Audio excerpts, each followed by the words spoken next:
Hello, everyone, and welcome to Blogging Theology. And today I'm delighted to welcome back Dr. Tarek Elgawhary. You're most welcome, sir. Assalamu alaikum.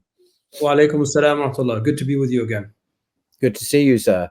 Dr. Tarek is a teacher, writer, and scholar of comparative religions and Islamic studies. He's the founder of the Making Sense of Islam platform, dedicated to developing tools to help Muslims connect and be present with their beliefs and daily practices. And he currently serves as the General Director of the Royal Al Bayt Institute for Islamic Thought, based in Amman in Jordan, Professor of Shafi Fiqh at the Wise University, the US Representative for the General Secretariat for Fatwa Authorities Worldwide, and the Scholar in Residence of the Islamic Community Center of Batolmak, which is in Washington, D.C. In these various capacities, he teaches, lectures, and writes about normative Sunni Islam and how it's expressed and practiced in the modern world. Now, Dr. Tarek, recently you attended a conference in Jordan on, quote, Christian Zionism and its effects on Christians in the Middle East.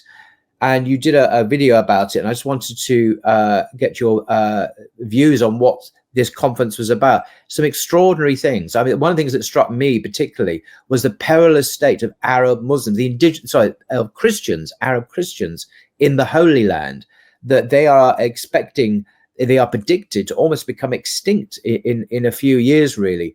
And the calamitous effect of Christian Zionism on the churches in the West Bank, for example. You mentioned Bethlehem, and in other parts of Palestine as well.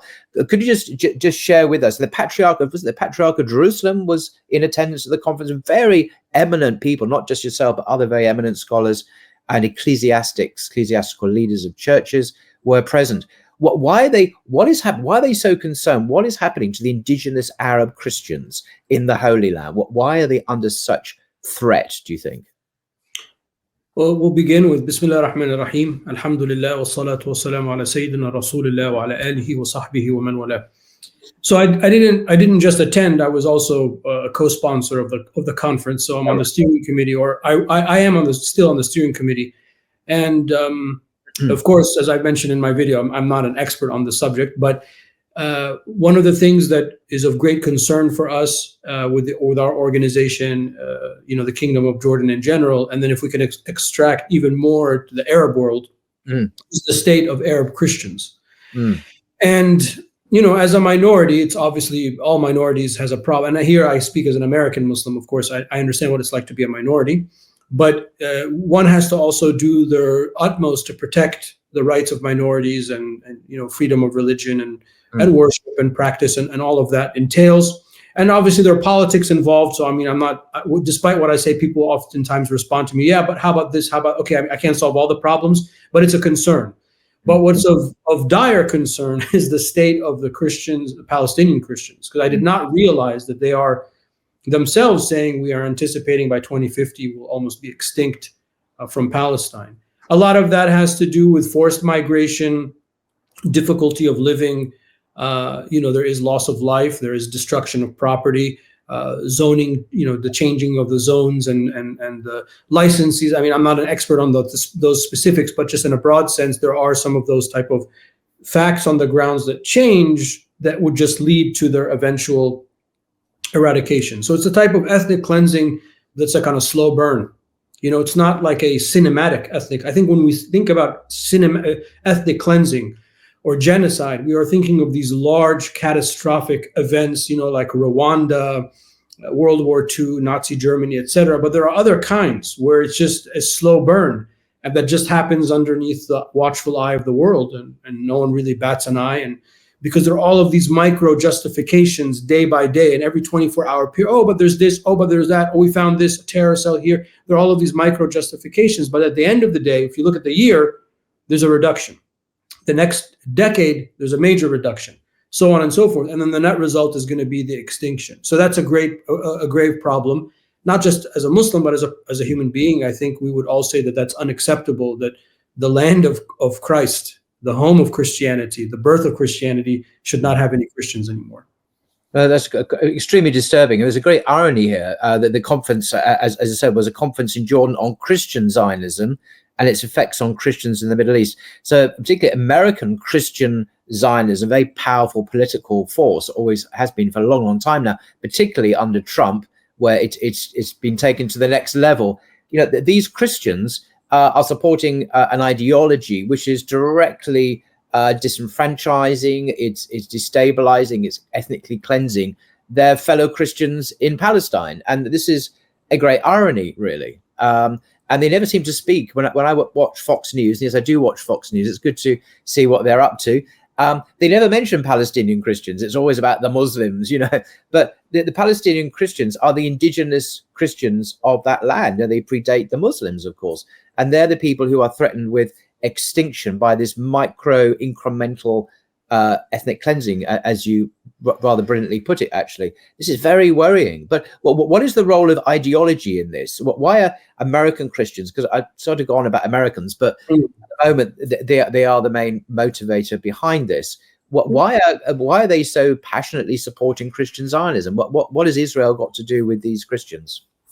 Well, before the issue of ideology, I mean, you mentioned Christians basically supporting the persecution of Christians, but exactly.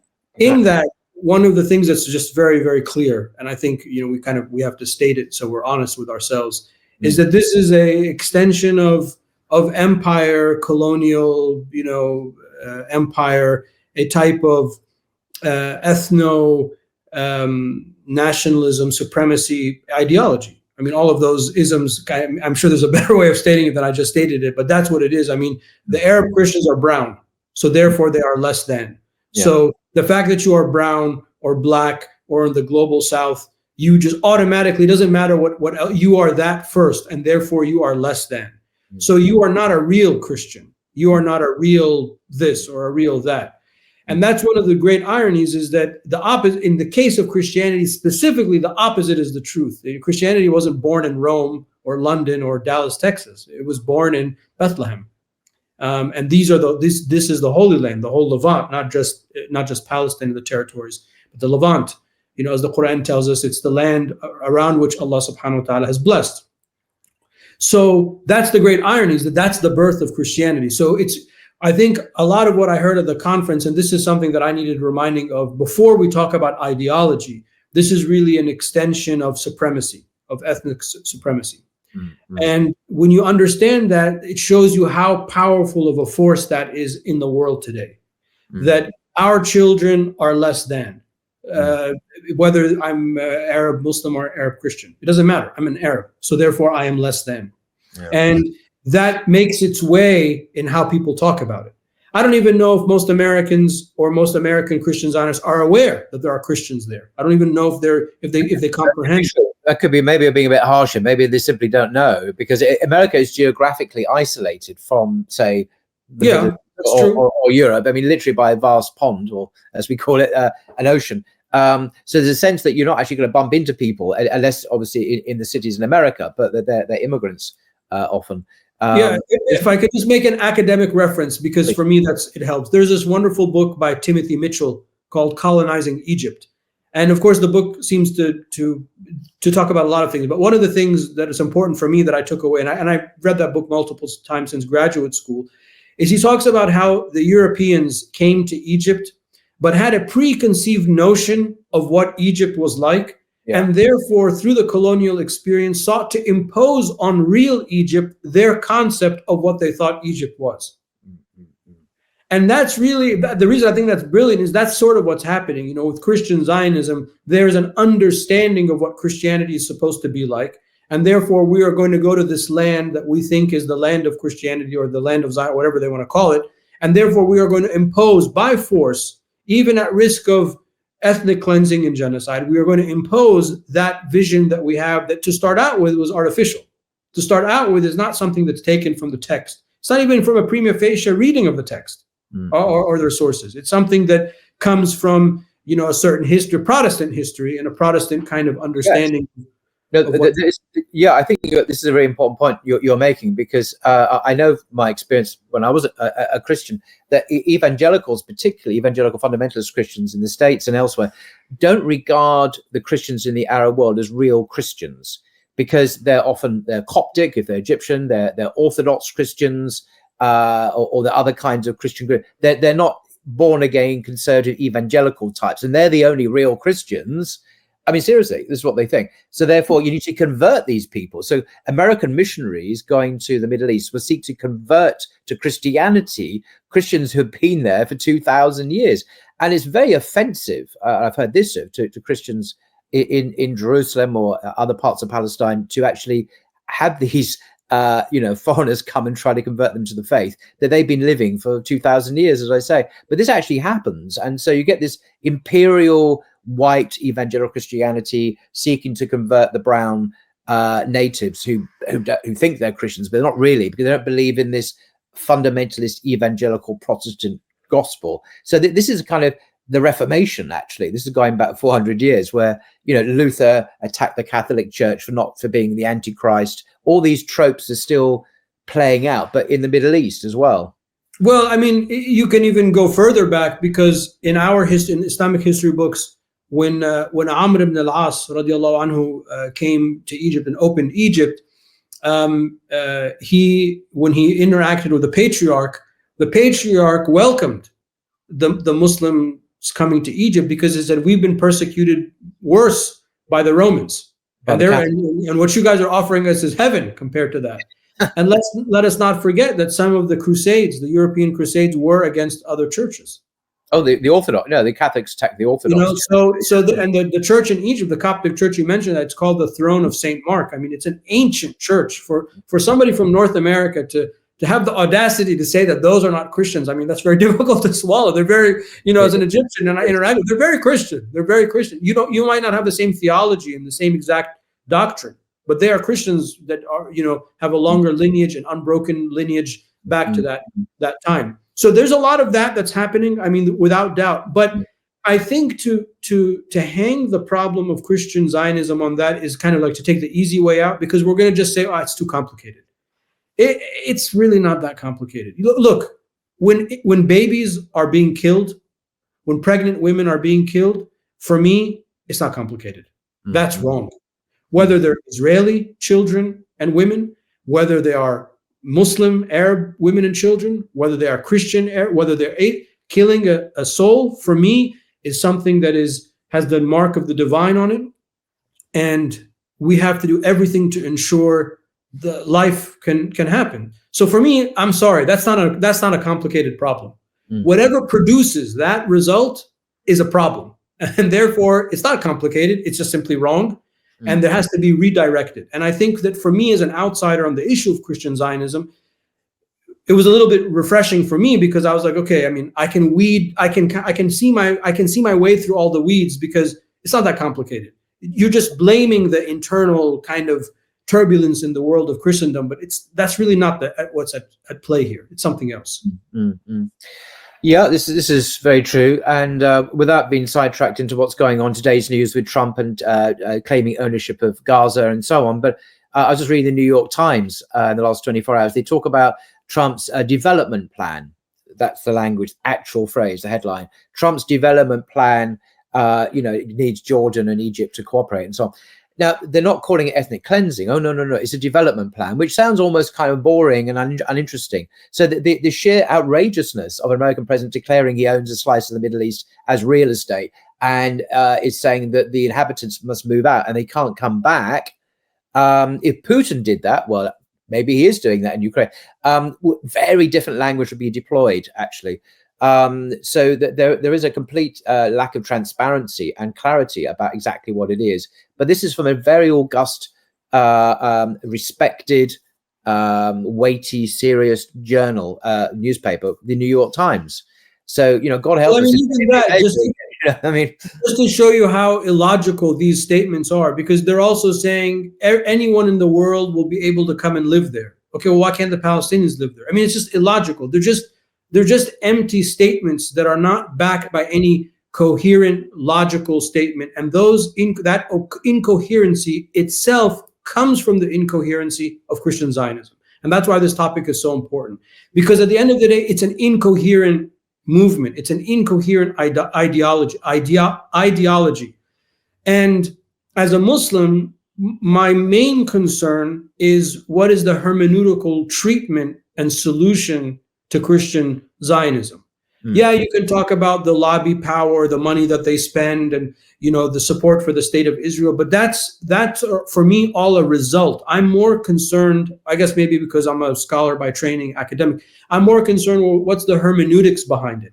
And that's one of the things that I find a little bit of frustration with my Christian brothers and sisters, with all due respect and love, is that it's a little bit of, well, it's complicated. No, it's not complicated. It's either that's what the verse says or it doesn't say that.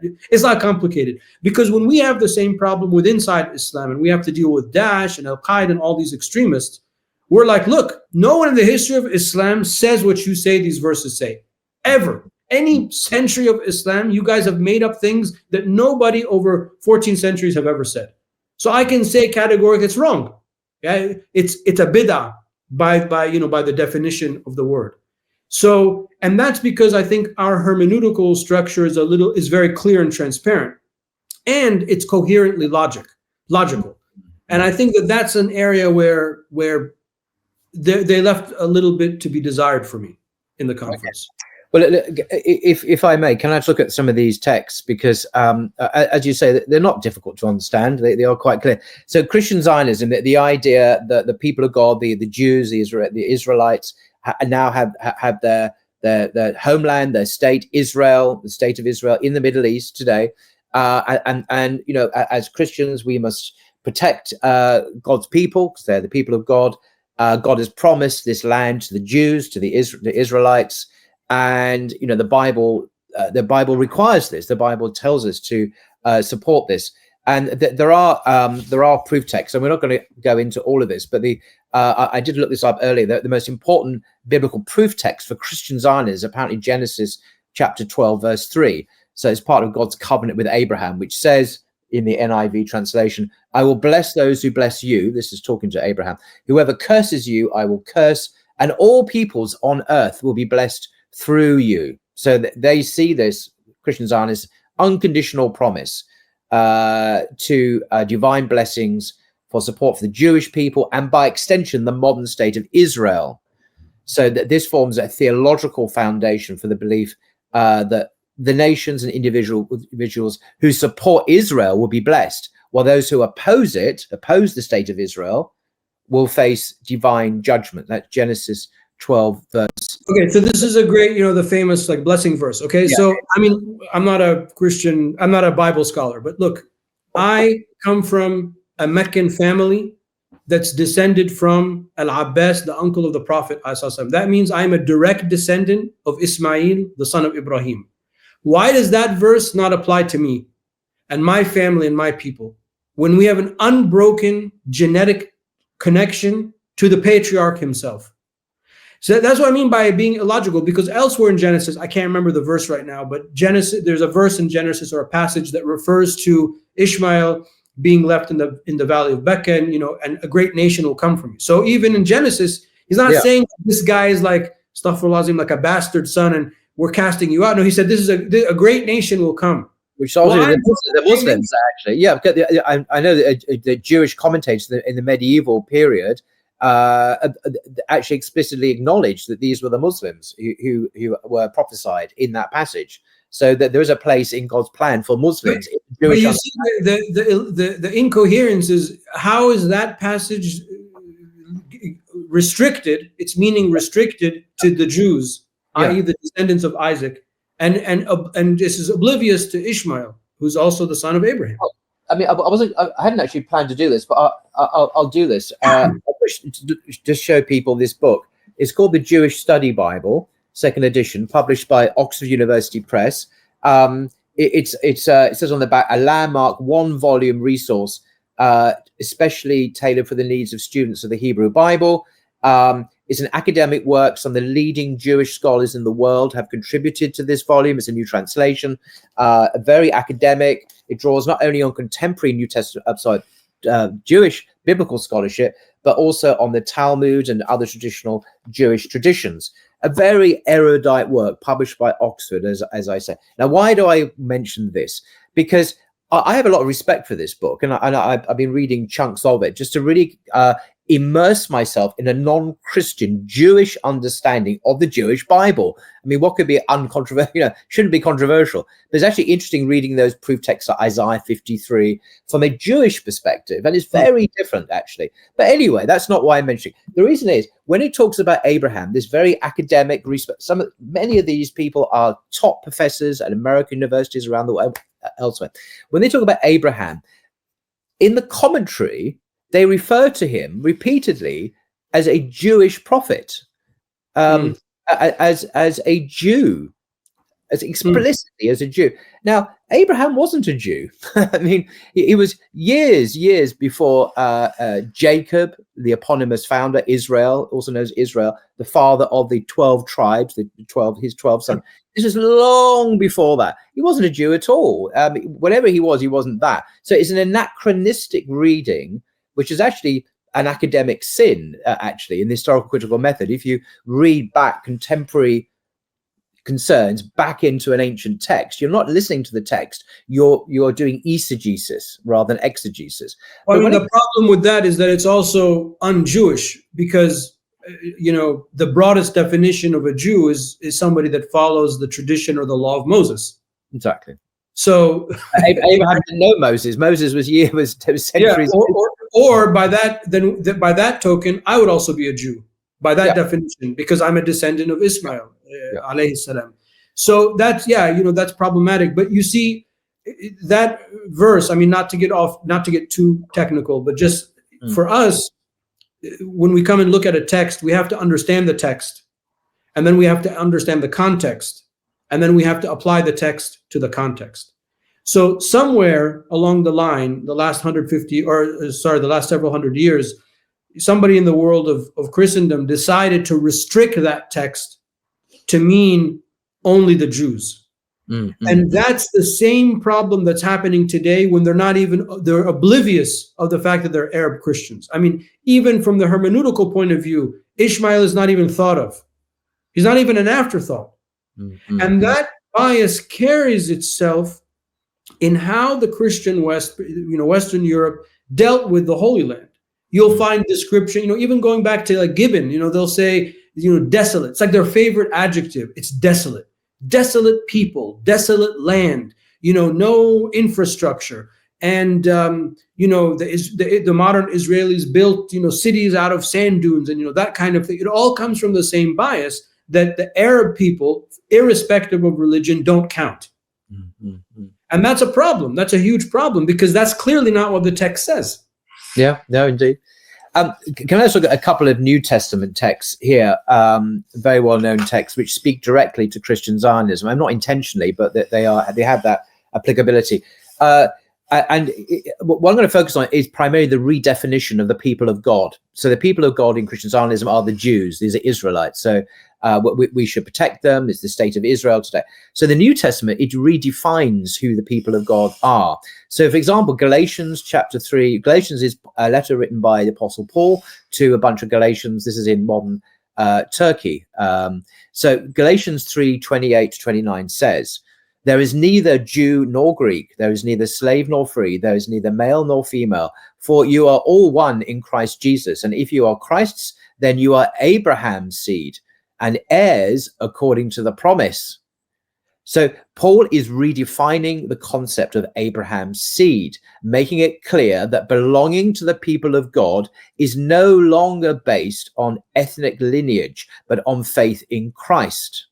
So this undermines the theological foundation of Christian Zionism, which asserts that the modern state of Israel holds a unique divinely ordained role based on ethnic descent.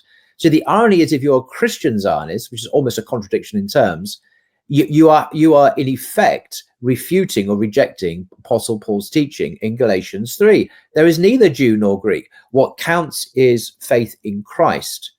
And then you are Abraham's seed. He explicitly refers to Abraham, Paul does, heirs according to the promise. So that's one redefinition of the people of God. It's not based on ethnic descent anymore. This is 2,000 years ago. Another one is Jesus' teaching in John's Gospel, John chapter 4, verse 21 onwards. Jesus said to her, "Woman, believe me, the hour is coming when neither on this mountain nor in Jerusalem will you worship the Father, but the hour is coming and is now here when true believers will worship the Father in spirit and truth. So Jesus is explicitly decoupling worship of God from any specific geographical location, not in Jerusalem, challenging the notion that Jerusalem or the land of Israel retains an exclusive spiritual status. John chapter 4, verse 21 to 23. He's universalizing the kingdom of God. This is in the gospel. And lastly, and there are many texts, I've just mentioned three, is Romans, Paul's letter to the Romans. Romans is his magnum opus, his great work. Chapter 9, verse 6 onwards. For not all who are descended from Israel belong to Israel. It is not the children of the flesh who are the children of God, but the children of the promise are counted as offspring. I mean, yeah. So Paul distinguishes between ethnic Israel and spiritual Israel. So true membership of God's people is defined by faith, not ethnicity. And this theological shift destroys Christian Zionism emphasis on the ethnic and territorial aspects of Israel's identity. So in all these passages, you get a redefinition. And this is the New Testament, which Christians are supposed to follow. And these are not obscure proof texts. This is... No, I mean, the verses are very clear. Yep. But, you reminded me of something else, which is it's almost, Christian Zionism is almost anthropomorphic. It raises land and ethnicity to the level of the divine, which is a form of idolatry. We're supposed to be monotheistic religions, and that's another problem. Okay, let's say a lot of the Christian Zionist interpretations, let's say there is a passage that is God blesses the Jews and nobody else. Okay. Does that mean, now applying this to the context, does that mean that we have the right as Christian Zionists to come in and ethnically cleanse people and eradicate them and kill them and forcibly remove them? Indeed. That can't be what the verse means. How unchristian is that? There's nothing that's more unchristian than that. Yeah. So it's not just the interpretation of the text. And the problem with the interpretation of the text is, me and you are reading this in English, and we have to find out the original language, whether it's some kind of Aramaic or Koine Greek or something, biblical scholars differ. With the Gospels, with the New Testament.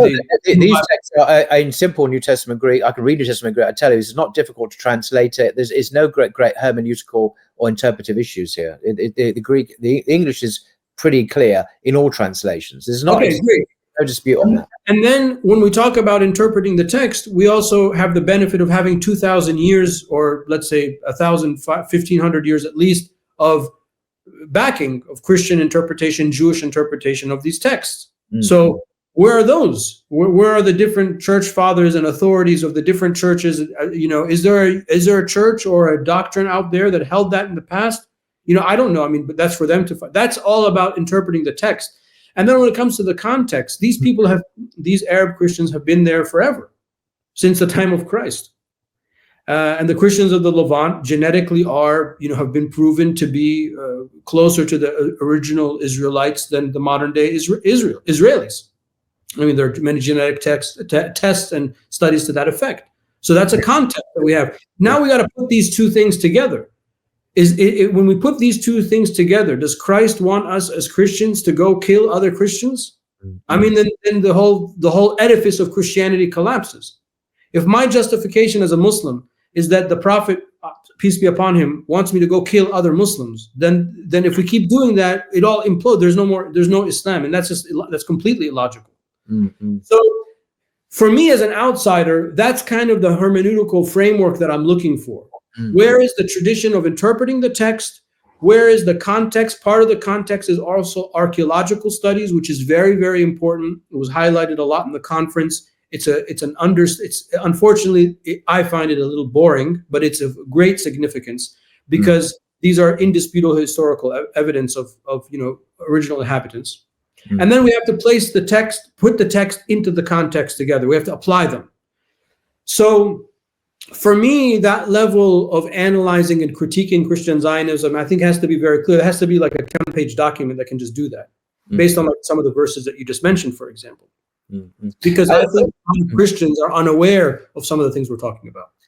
Well, I mean, if they read their Bibles, I mean, Galatians is, one of the key texts, and so is Romans, and John's Gospel is pretty fundamental as well. But it's also an irony that the modern state of Israel is officially a secular state. It doesn't follow the Torah. It celebrates. One of the things they constantly criticizing Muslims for is, we celebrate LGBT. We have gay pride in Tel Aviv every year. This is not from the Torah. If a state that doesn't even acknowledge its covenant with God or acknowledge the Torah, God's law at all. So, the only argument for it would be a genetic, as you said, an ethnic genetic connection with people in the distant past. But God is not concerned with genetics, as these multiple passages have shown. There's a redefinition of the people of God based on faith. And Israel doesn't have explicitly faith in God. It doesn't pretend to. It's a secular so-called liberal democracy, although it's little, I'm going to go there, pretends to be that or claims to be that. So even on its own definition, it's not claiming to be a part of the covenant with Abraham. Well, I mean, that's part of the incoherence that I mentioned earlier. So that's a great example. They are very ideologically and theologically driven.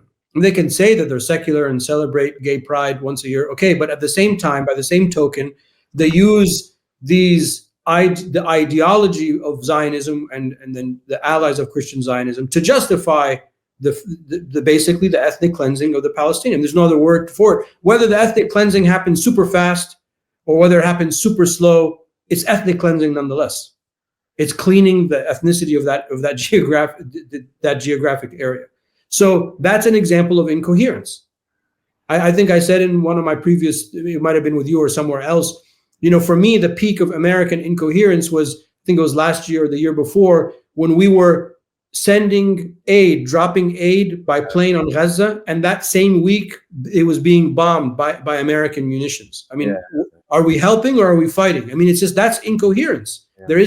And that stems from the mind is not clear on it's not based on a first principle or a series of first principles. So therefore, it doesn't have any logic to hold, al-aql in the Arabic language. The word for intellect is that which holds you and restricts you from doing something stupid. And that's why it's called al-aql. The idea is that I have a mind God gave me, I'm using it. And should I, touch the hot stove? Probably not a good idea. So it prevents me from doing it. But if I don't have that anymore, I'm like, sure, why not? And I just put my hand and I burn myself. And then the next day, sure, why not? And I put my hand and I burn myself until, I have all of these third-degree burns. That's what's happening with these ideologies. They're just incoherent because there's complete inconsistency with the text, with the traditions of hermeneutics. And then when we come to apply them, we have this horrendous situation where why can't these people of course they can coexist. Of course there can be two states. There's no problem with that. But if you have an incoherent mind and if you believe in this ethno-supremacy type of situation, then you're gonna say one thing and do one thing. Yeah, I think you're right. I have a good point. There's one thing we haven't mentioned yet is I think it's an important component of Christian Zionism in its American form is profound hostility towards Muslims and Islam itself. This is a kind of a religious civilizational antipathy towards Islam in the Middle East. And this, of course, goes back many centuries, arguably 1,400 years, actually. So what role do you think that plays in this whole Zionist agenda? It's not just about this proof text in Genesis, which is a very weak argument, but is it not propelled by this animus towards Islam and Muslims that we really need to push back against them? We need to, they're not good people as Muslims. You get the very similar rhetoric on Fox News when it's talking about the Middle East. The Palestinians are dangerous. They're Muslims. I'm looking down because I have a quote for you. So this is from Robert Smith's book, More Desired Than Our Own Salvation, The Roots of Christian Zionism. Okay. Oh yeah. And Dr. Smith, he's on Dr. Smith's on the steering committee with me. So let me. This is something that I learned from his book. So he's talking about the years 1530 to 1603, and he says the period explored here in this chapter begins with Martin Luther's 1530 commentary on Ezekiel, in which he identified the Ottoman Empire as Gog and Magog, and ends with Arthur Dent's The Ruin of Rome, his full length commentary on Revelation published in 1603. So what he does, and I didn't know that Martin Luther did that, but there is this huge animosity, not only to the Catholic Church, but to Islam as sort of encapsulated or, summarized in the Ottoman Empire, because that was the dominant Islamic, force that was present in Europe at the time. Yeah. So what you said is important, and I'm glad you brought it up, because there's a huge amount of Islamophobia and anti-Islamic sentiment that comes with Christian Zionists. And the reason that they are against Christian Arabs, either overtly or covertly or by omission, is because they assume that Arab Christians are Muslims. No, absolutely. That trope that all Arabs are Muslims. I mean, all Arabs are not Muslims. Oh, well, historically, there were Christians in the first centuries. Yeah, so we have a very potent brew. We have theology, we have secular politics, we have ethno-nationalism, supremacism, and we have a profound civilizational Islamophobia, all and geopolitical interest. America wanting its aircraft carrier type thing in the Middle East, Israel to be its power there. And there are so many layers to this. It's not a single magic bullet that will terminate this problem. It is multifaceted, multi-layered, which makes it more difficult to deal with, doesn't it? I mean, look, I grew up in the United States. Okay, I grew up the only Muslim in my class, the only Muslim in my school, that kind of situation. I mean, I remember having to go to the lunch hall during Ramadan and not having anything in front of me and having to answer that question all the time. Maybe it wasn't until I got late into high school that I was allowed to be exempt. I mean, that's the era that I grew up in. And I have had people spit towards me, curse me, go back to where you come from, call me all sorts of names. I remember when I was in the 4th grade, I had my Jewish teacher. There was something about Passover or something Jewish holiday. And when she found out I was Egyptian, she made me stand up in the whole class and apologize on behalf of the Egyptian people for the enslavement of the Jews. And this was actually a memory that I had repressed. I had forgotten about this memory until the Gaza situation happened, and something happened in the United States that caused me to recall it. So I've had my share of that. But alhamdulillah, I feel like it doesn't make me a sour person. I'm still proud to be American. I think there are great things about America. I believe in the founding principles of the Republic.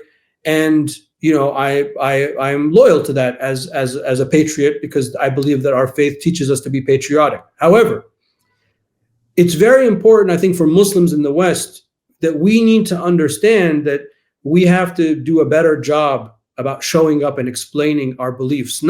I think there's always a push of trying to assimilate.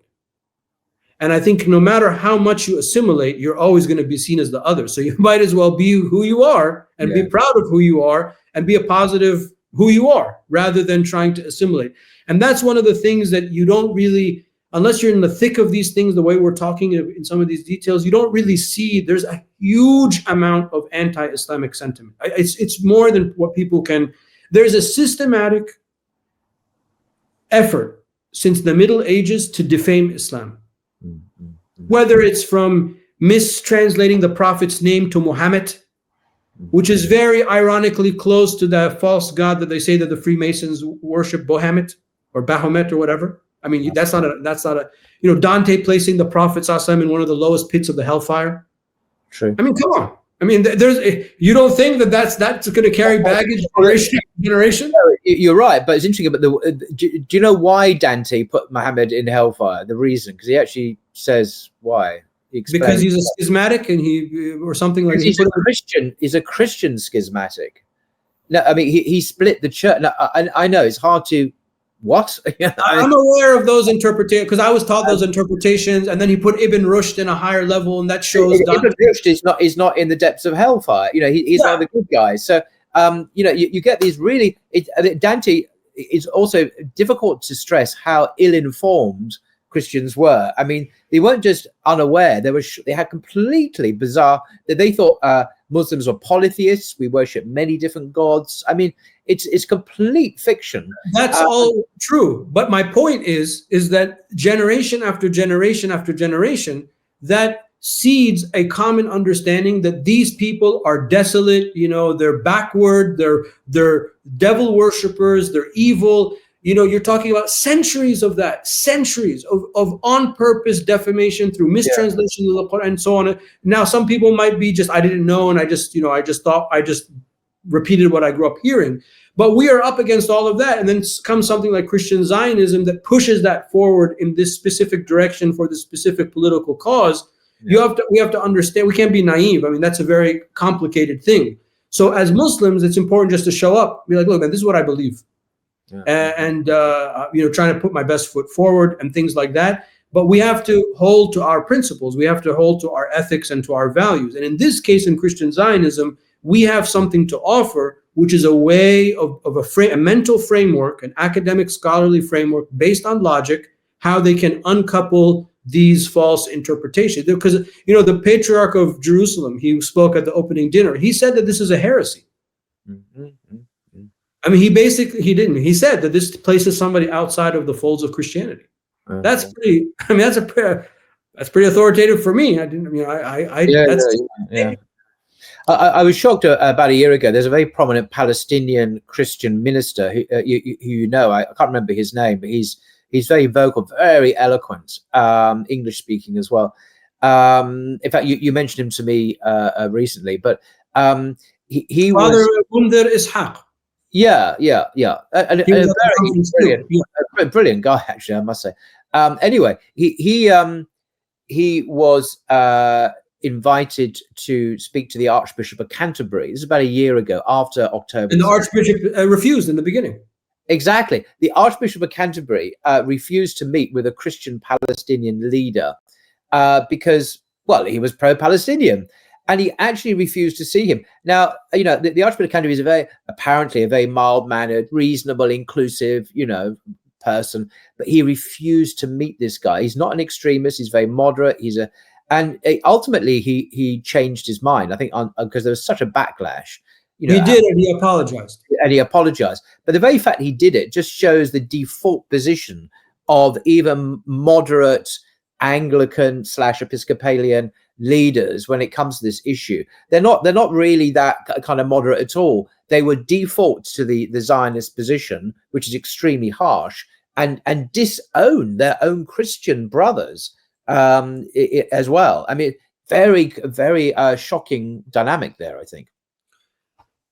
I mean, that's what I was trying to say about the wrapped up in the Christian Zionism thing is this very Eurocentric view that is just absent, that seeks to erase the existence of the Arab Christians. And that's what's so shocking, is that it's a Christian thing. It's Christian Zionism. And these are Arab Christians. And that's how, if you understand that, then you can understand how the Western powers, United States, Germany, France, UK, some other nations have been so supportive of Israel's, prosecution of the war towards Gaza since the beginning. You can see a lot of you can understand where that rhetoric comes from, because what's the other side? To not be with Israel is to stand with the Arabs. Who's going to stand with the Arabs? Yeah. Gosh, it is very shocking. In fact, it's even more depressing than I thought. Yeah, it's depressing, but like the Prophet ﷺ said, "Ajiba li amrin mu'min fa amruhu kullu khair." Strange is the affair of the believers, but because it's always good. So our job is to be optimistic and to we have an opportunity to talk about it, to share some ideas. Yeah. Maybe somebody listening will be like, I want to study archaeology, or I want to know more about that, or reach out to one of us. Some of the books that we've mentioned, they could read and study. Yeah. Yeah. And we have to educate ourselves. And in my capacity, through my organization, doing everything that is humanly possible to support our Arab Christian brothers and sisters. Yeah. And that's what's very important, because they need to be supported. It's unjust. It's unhuman for them to be forced from their places of worship, not being able to congregate and to worship. And this is not what the Prophet ﷺ taught us. He taught us to be kind to the people of the book specifically. He led by that example. And that's something that Islam before us did all over the world. I mean, there are ancient places of worship in the heartland of Muslim majority countries that up until the modern period were used and occupied and things like that. I mean, I know there are exceptions. I'm not oblivious to that. I know there are exceptions and extremists and things like that. But that's not what the ethics of our religion teaches us. And therefore, as a Muslim, before as a citizen of any country, I think that that's an important thing. And when I found out this fact, they said this like the first day, we're going to be eradicated by 2050. I was like, what? Oh my God. I knew it was bad, but I didn't realize it was like that bad, you know. I've seen videos of nuns and monks and priests being spat on by Israelis, and I'm not saying they all do that. I'm not saying it, but they are treated. They can be treated extremely badly in the free secular state of Israel, unfortunately. Thank you for that. I think maybe there's a great place just to conclude. Really appreciate what you're saying, Dr. Tarek, and inshallah you'll come back on and talk again. But we do need to keep on talking about it. You need to deconstruct Christian Zionism, understand it, and present the truth about what the Bible teaches and what Islam teaches, obviously. Well, the good news, well, first of all, thank you for having me. Always a pleasure to be with you and to, you know, to be stimulated by your questions. I appreciate that, your references. Also, the conference is supposed to be a catalyst for a lot. So there are a lot of things in the pipeline that are planned by different churches. So we'll try to make sure that maybe at least online, they're all one place where people can find and learn more about it, like the papers, at least that were presented at the conference. So as that stuff becomes available, I'll share it with you and you can share it with your followers and whatnot. Great. Thank you. That's perfect. Well, thank you very much, Dr. Tarek, and all Godspeed to your work. And inshallah, be well. Assalamu alaikum wa rahmatullah.